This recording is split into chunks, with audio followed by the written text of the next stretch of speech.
Hey guys, Brett Carroll back with BC Athletics. New video today. We're going to talk perception versus reality, or also known as feel versus real. And so, Albert Pujols is the hitter we're going to study today and watch some video of him, and also more importantly, how he communicates what his swing does.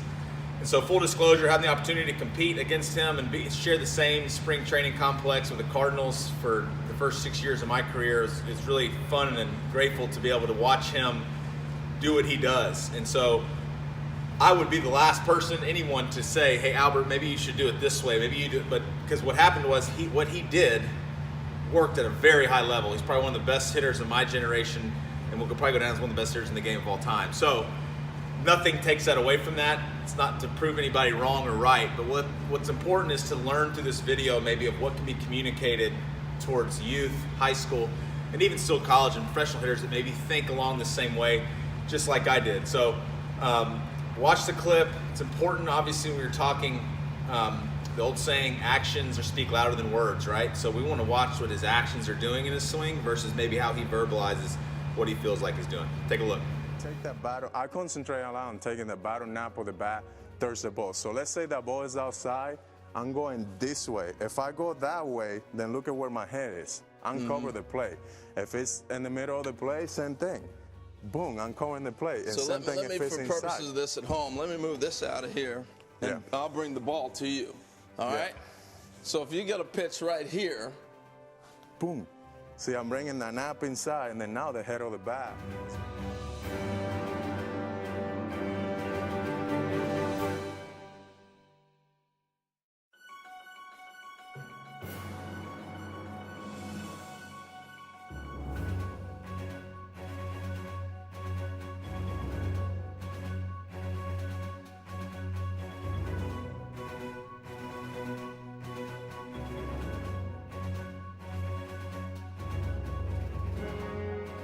Through the strike zone. But if I try to stay inside the ball, look at what happened. Then now my bat is dropping and I'm not able to get to that ball like I want to. Now that's when you see those lazy fly ball to right field, or a ball even down the middle. You get jammed when you shoot a dry that ball because you're thinking so much and staying inside the ball. So it's take the knob of the bat to the ball. The ball. That's what I consider. Obviously, that works for me. It might don't work for other people. I was taught the same way. It makes sense. Okay, so now let's go on an outside pitch. I'll come out here. Yeah. All right? So here's an outside pitch. Boom. And then uncover that ball already. Yeah. And if you're still trying to stay in here too much, that ball's going to be by you. Yeah, definitely. If I try to just stay inside the ball, I'm going to drop the head of the bat. And as soon as the head of the bat drops, you're in trouble because you can't get on top of the ball, and then you can get away sometime, a stronger guy can get away with a bloop, but the idea is to try to get on top of the ball. All right, that's good stuff, man, from Albert Pujols. Stay inside the baseball. Take the knob of the bat to the ball. There's the ball. I'm thinking about, taking it down towards that play, down to the play, whatever that pitch is, and just hit it where it is, because sometimes we, as a hitter, we try to stay so much inside the ball that sometimes that ball down the middle, and you want to hit it right field. Why don't hit that ball back to the middle or left center?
All right, so some good video there, even sprinkling in some Hank Aaron and some Ted Williams about what they do in their process. So a couple things that really stood out to me, some really good nuggets about Albert talking about not letting the ball basically get too deep and trying to force something the other way when you can drive that ball middle to the left center gap of hitting the ball out front. The game, with no question, is played out front of home play, whether you're hitting it to opposite field, middle, or in.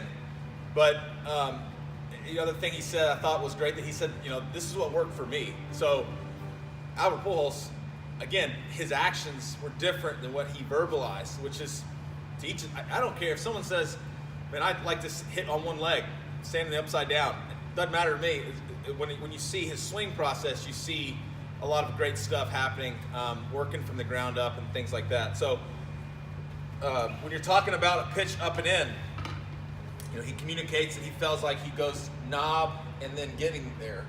Well, what actually was happening is he's getting cleared in his lower half. He's working from the ground up. He's creating a great short arc behind the ball, and he's getting in that position like that and hit through the baseball. So not going here to that, right? He's going here, getting the barrel behind the baseball. He's got some good posture, athleticism. Lead elbow is getting up to match really the plane of that pitch. If I'm creating bat speed behind me this way, is a lot shorter than me trying to shoulder move hands or knob to the ball like what we just saw. So turning it versus forcing it here. Getting the barrel to go reverse, almost like where it's creating just a weightless feel, and getting on plane with it. And you can see the barrel, depending on the pitch location, is going to be below the hands. It's just loose and free. We want to hit athletic in our swing.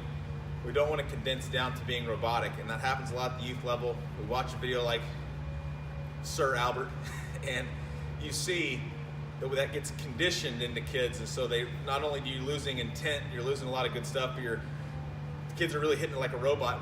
We're talking out of a lot of good natural things. We're talking them out of that, and so we don't want to condense that down. So if we're trying to maximize bat speed and hitting the ball hard and all the things that we want as a hitter, or even if you're a thrower, right? I mean, the truth of the matter is hitting the ball hard and getting the most out of velocity I can. How the body creates that naturally is real important versus trying to create it unnaturally. So if I was going to throw, and whether I'm a pitcher, I'm a position player, I come through like an outfield or whatever, when I get to my balanced, centered position like I'm going to throw, or if I'm going to hit, I'm in my launch position, my weight centered, then I'm not going to get to this point and then starting to create resistance and go push it, right? I'm not going to get here and go, there's going to be nothing behind that ball. It's not natural. So if I'm going to hit, and I don't want to get here and go push or knob, I want to get here and turn. So it creates from the ground up, it creates the proper sequence, it creates the right resistance like a slingshot or pulling a bow and arrow back to then allow that to come through the zone. That's quick, that's short, and explosive through the baseball. So that's what we want to try to understand and unpack, and not condense it down to a top-down swing where everything is knob, staying kind of a two-part swing, knob then back. And this is really a shoulder move versus really understanding the hands. I want to be able to, if we want to think about using your hands, learn how to turn it correctly to get through the ball. So hope this helps. Hope you enjoyed it. Subscribe to our YouTube channel, BC Athletics.